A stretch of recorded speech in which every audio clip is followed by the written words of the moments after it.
नमस्कार दोस्तों, आप सभी का स्वागत है हमारे इस YouTube चैनल सरस्वती जी के क्लासेस में। आज की इस क्लास में हम झारखंड के आदिवासी के क्रम में जानेंगे कंवर जनजाति तथा कोरा जनजाति के महत्वपूर्ण बातों को, जो कि एग्जाम पॉइंट ऑफ व्यू से इम्पोर्टेंट होंगे और जो एग्जाम में कभी कभी पूछे भी गए हैं और आगे आने के भी चांसेस बनते हैं। तो आइए शुरू करते हैं आज की क्लास। आज की क्लास है में जानते हैं सबसे पहले कंवर जनजाति। कंवर जनजाति जो है वो अपने को कौरवों का वंशज मानते हैं, यानी कौरव को ये अपने पूर्वज मानते हैं। इनका मानना है कि कौरव जो है ये उनकी संतान है और इन्हीं के कौरवों के नाम पर ही इस जनजाति का नामकरण कंवर हुआ है। फिर झारखंड की 31वीं जनजाति है कंवर जनजाति जो है उसे झारखंड की 31वीं जनजाति के रूप में मान्यता मिली है। और ये मान्यता कब मिली है? तो ये मिली है 8 जनवरी 2003 को, जब हमारा झारखंड राज्य बना था। 15 नवंबर 2000 को अस्तित्व में आया था। उस समय यहाँ पे 30 जनजातियां थी और 2 जनजातियों को बाद में अनुसूचित जनजाति की में शामिल किया गया। तो वो उन 2 जनजातियों में कंवर जो है वो 31वीं जनजाति के रूप में इसे मान्यता मिली है और 32वीं जनजाति के रूप में कोल को मान्यता मिली है। और ये समय है, डेट है इसका 8 जनवरी 2003 और ये मान्यता भारत सरकार की ओर से दी गई है।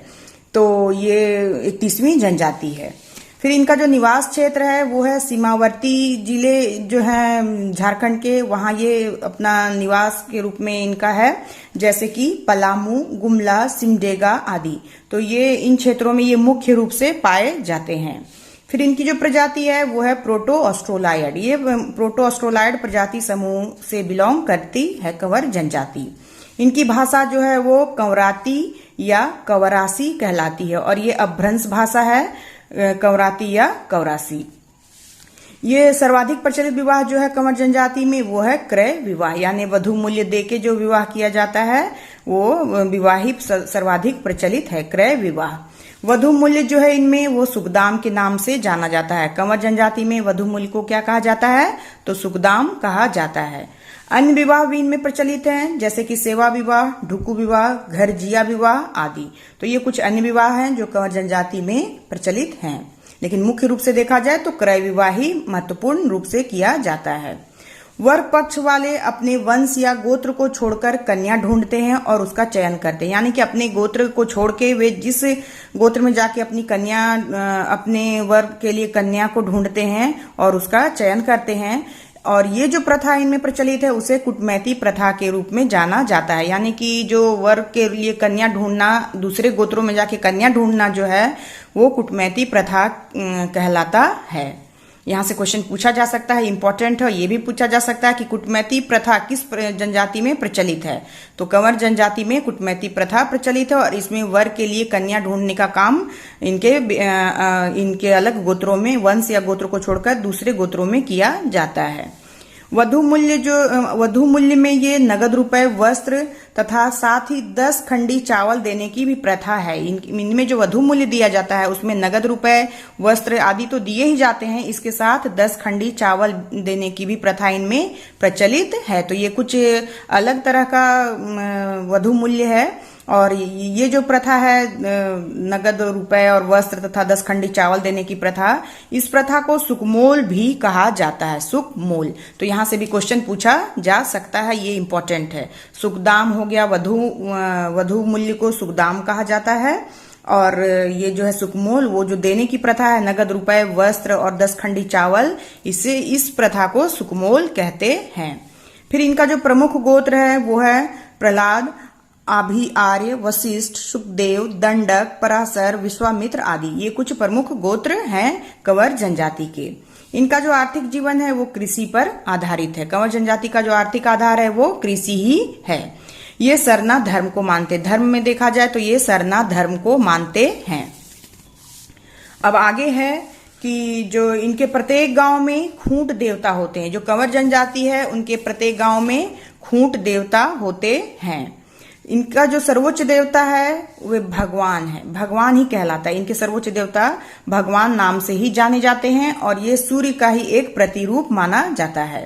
इनका जो धार्मिक प्रधान है वो पाहन या बैगा कहलाता है। धार्मिक प्रधान पाहन या बैगा कहलाता है। तो ये थी कंवर जनजाति से संबंधित कुछ महत्वपूर्ण बातें जो एग्जाम में आने की संभावना है या पहले भी एग्जाम में कहीं से क्वेश्चन पूछे जा चुके हैं।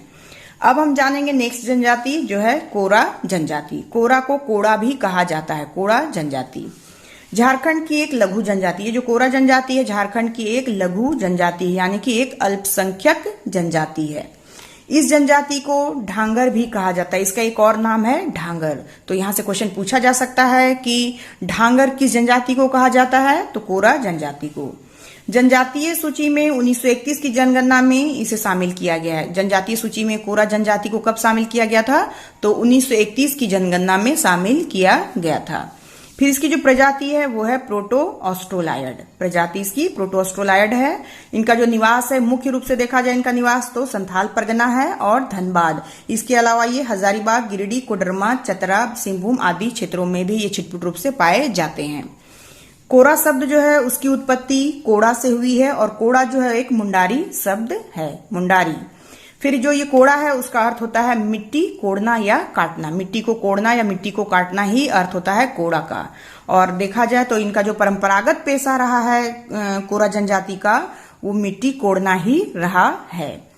और फिर अब हम जानेंगे कि रिजले के अनुसार कोरा जनजाति 7 गोत्रों में बटे हुए हैं।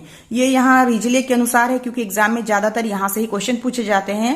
और इसके अलावा अगर अलग अलग बुक में देखें तो अलग अलग तरह के भी गोत्र आदि दिए हुए हैं, लेकिन मैंने इसे यहाँ बताना जरूरी समझा क्योंकि यहाँ से क्वेश्चन पूछे जाते हैं। रिजले का ही ज्यादातर क्वेश्चन में पूछा जाता है, इसलिए मैंने इसका जिक्र यहाँ पे किया है कि रिजले के अनुसार कोरा जनजाति के कितने गोत्र हैं, तो 7 गोत्र हैं। और ये कौन कौन से हैं, तो ये हैं ढालो, मालो, सिखरिया, बादनिया, सोना रेखा, झेटिया एवं गुरी बाबा। तो ये कुछ गोत्र, ये जो 7 गोत्र हैं ये किसके अनुसार हैं, तो ये रिजले के अनुसार हैं और इम्पोर्टेंट भी हैं। और ये जो गुरी बाबा गोत्र के बारे में किसी एग्जाम में कहीं से क्वेश्चन पूछा गया है, मुझे भी इसके बारे में याद नहीं है, लेकिन ये क्वेश्चन कहीं आया हुआ है गुरी बाबा गोत्र के बारे में, इसलिए मैंने इसका जिक्र यहाँ पे किया है। अब है कि जो गोत्र है उस गोत्र को कोरा जनजाति में गुष्टी कहा जाता है। गोत्र को क्या कहा जाता है, तो गुष्टी कहा जाता है। अलग अलग जनजातियों में अलग अलग नामों से जाना जाता है, तो गोत्र जो है कोरा जनजाति में गुष्टी के नाम से जाना जाता है। अब नेक्स्ट जो है इसका युवा गृह जो है वो गितियोड़ा कहलाता है। कोरा जनजाति का युवा गृह जो है वो गितियोड़ा ही कहलाता है। वधु मूल्य जो है वो पौन है। मुख्य नृत्य जो है वो खेमटा और झिंगपुलिया महत्वपूर्ण नृत्य 2 हैं इसके, और साथ ही हैं गोलवारी और दोहरी। तो ये कुछ मुख्य नृत्य हैं कोरा जनजाति के। मुख्य नृत्य में कोरा जनजाति के हैं खेमटा, झिंगफुलिया, गोलवारी और दोहरी। तो इनमें 2 ज्यादा महत्वपूर्ण है, खेमटा और झिंगफुलिया। फिर गोदना प्रथा का भी प्रचलन है। इनमें गोदना प्रथा का बहुत ज्यादा प्रचलन है और इन्हें प्रमुख संस्कार के रूप में जाना जाता है। गोदना प्रथा जो है प्रमुख संस्कार के रूप में जाना जाता है कोरा जनजाति में। गोदना को स्वर्ग या नरक में अपने सगे संबंधियों को पहचानने का चिन्ह मानते हैं। ये जो कोरा जनजाति है वे गोदना को स्वर्ग या नरक में अपने सगे संबंधियों को पहचानने का चिन्ह मानते हैं, इसलिए ये प्रथा बहुत ज्यादा प्रचलित है कोरा जनजाति में।